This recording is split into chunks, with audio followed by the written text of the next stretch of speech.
డబ్బు, అనారోగ్యం, ఉద్యోగం, వ్యాపారం, అప్పులతో బాధపడుతున్నారా? మీకోసమే లాంచ్ యువర్ ఫ్యూచర్ ప్రోగ్రామ్.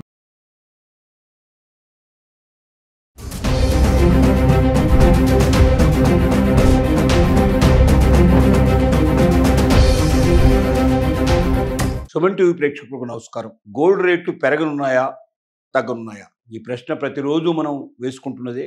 భారతదేశంలో గోల్డ్కి ఎంత ఇంపార్టెన్స్ ఉందో మనకు తెలుసు.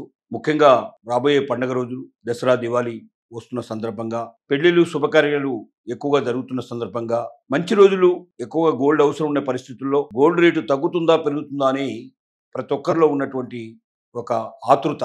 ఈ ఆతృతని మనం కొంచెం జాగ్రత్తగా ప్రపంచ పరిస్థితులు పరిశీలించినట్టయితే గోల్డ్ రేటు పెరగడానికి అవకాశాలు ఎక్కువ కనబడుతున్నాయి. రాబోయే 2-3 నెలలు, నవంబరు, డిసెంబర్ వరకు కూడా రేట్లు పెరిగే లక్షణాలే కనబడుతున్నాయి, కానీ తగ్గే లక్షణాలు పెద్దగా లేవు. తగ్గినా 1-2 రోజులు ఏవైనా తగ్గి మళ్ళీ వెంటనే పుంజుకునే అవకాశాలు ఎక్కువ కనబడుతున్నాయి. దానికి కారణాలు ఏమిటంటే, ముఖ్యంగా సెంట్రల్ బ్యాంక్స్ ఏవైతే ఉన్నాయో, అంటే ఒక్కొక్క దేశానికి ఒక్కొక్క బ్యాంకు ఆ ప్రభుత్వ లావాదేవీలన్నీ జరుపుకోవడానికి ఉండే బ్యాంకుని సెంట్రల్ బ్యాంక్ అంటారు.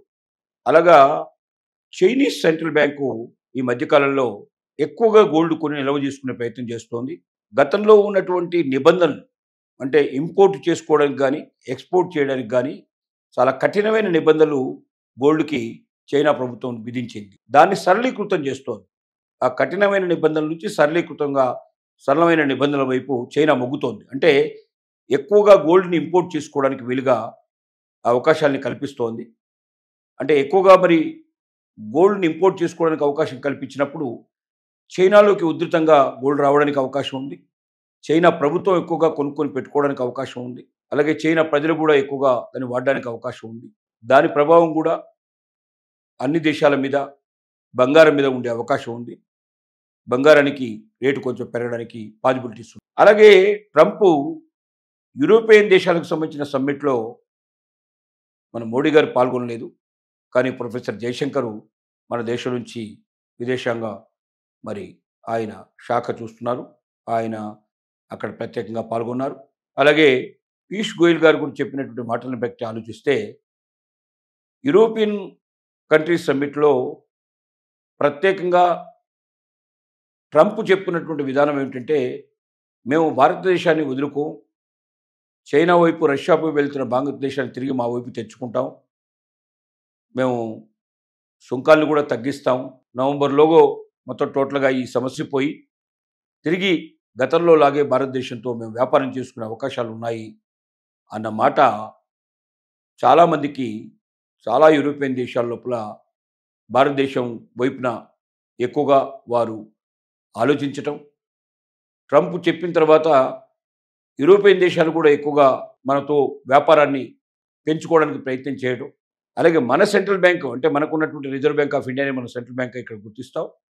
రిజర్వ్ బ్యాంక్ ఆఫ్ ఇండియా ఎక్కువ నిల్వల్ని పెట్టుకోవాలి, ఎక్కువ కొనుక్కోవాలి బంగారాన్ని తీర్మానం చేయటం వల్ల మరి బంగారాన్ని ఎక్కువ నిల్వలు చైనా మార్కెట్, భారతదేశం లాంటి పెద్ద దేశాలు పెద్ద ఎత్తున బంగారం కొని నిల్వ చేసుకోవడానికి ప్రయత్నం చేసినట్టయితే ఆ ఎఫెక్టు గోల్డ్ మీద చాలా ఎక్కువగా ఉంటుంది. అలాగే మరి మనకు ఏదైతే ఇప్పుడు డాలర్ ఉందో, ఆ డాలర్ కూడా దాని యొక్క విలువ క్షీణించిపోయే పరిస్థితులు కనబడుతున్నాయి. దాని ప్రభావం కూడా గోల్డ్ మీద ఎక్కువగా ఉండే అవకాశాలు ఉన్నాయి.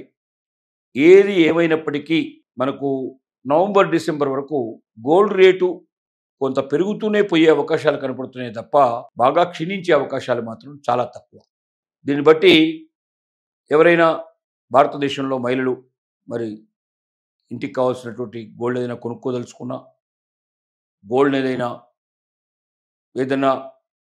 నిలవ పెట్టి మన దగ్గర ఉన్న డబ్బుకు గోల్డ్ మీద మనం ఇన్వెస్ట్ చేసినట్టయితే డబ్బు పెరుగుతుందని ఆలోచించినా, అలాంటి వారందరూ కూడా మరి గోల్డ్ని ఎక్కువగా కొనుక్కోవడానికి ప్రయత్నం చేసి నిలవబెట్టుకున్నా కూడా ఇబ్బంది ఏమీ లేదు. తద్వారా వారు కొంత లాభపడే అవకాశాలు ఉన్నాయి, కానీ నష్టపడరు. కొంత మార్కెట్ మాత్రం కిందికి చూపించట్లేదు, పైకే చూపిస్తుంది. గోల్డ్ రేటు స్థిరంగా పెరగడానికే పాసిబిలిటీస్ ఎక్కువగా ఉన్నాయి. ప్రపంచ దేశాల యొక్క పరిస్థితుల్ని పదే పదే మనం పరిశీలించినప్పుడు తగ్గుముఖంలో కాకుండా పెరగడానికే ఎక్కువ అవకాశాలు ఉన్నటువంటి పరిస్థితుల్లో గోల్డ్ కనబడటం వల్ల ప్రముఖులైన వారు, మరి నిపుణులైన వాళ్ళందరూ కూడా అన్ని దేశాలలో కూడా సూచిస్తున్న విధానం ఏమిటంటే, ప్రపంచ మార్కెట్లో గోల్డ్ రేటు పెరిగేది తప్ప తగ్గదు. దాని మీద ఇన్వెస్ట్ చేసుకున్న వాళ్ళు ఎవరు కూడా నష్టపోయే అవకాశం లేదు. ఖచ్చితంగా పెరుగుదలే చూపిస్తోంది. కాబట్టి ఇన్వెస్టర్స్ ఎవరైతే ఉన్నారో వారు గోల్డ్ మీద ఇన్వెస్ట్ చేసుకోవడం వల్ల లాభపడతారు. వారెవరు నష్టపోరు అనేటువంటి విషయంగా తెలియజేయడం జరుగుతోంది.